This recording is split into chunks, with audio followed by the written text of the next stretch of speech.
डंगारे लागिले माँ काली। समुद्र मझिरे अटकी गला डंगा। मत्स्यजीवी देखि पूरा भय थरिले।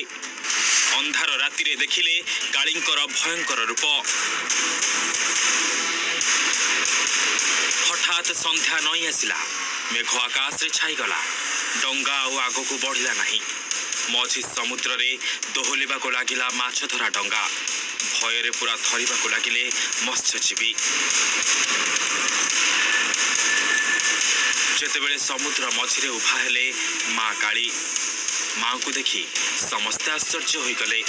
एमिति किछि दृश्य अंधार रातिरे देखि लोम टांकुरी होइगला। एभଳି दृश्य देखिबाको मिलिछि पुरी पेंठकटा समुद्र कूଳରେ। खबर मुताबिक समुद्र मझीकु माछ धरिबा पई डंगा नै जाइथिले मत्स्यजीवी। डंगा को रोकिबा पई लंगर को समुद्र मझीकु पकाइथिले। आउ ठीक सेतिकी बेले आकाश रे माड़ी आसीथिला वर्षा। आउ लंगर उठिला बेलकु सेथिरे लागिथिले माँ काली। समुद्र मझिरे रातिर अंधार रे एभଳି दृश्य को देखि भय धरिथिले समस्त मत्स्यजीवी।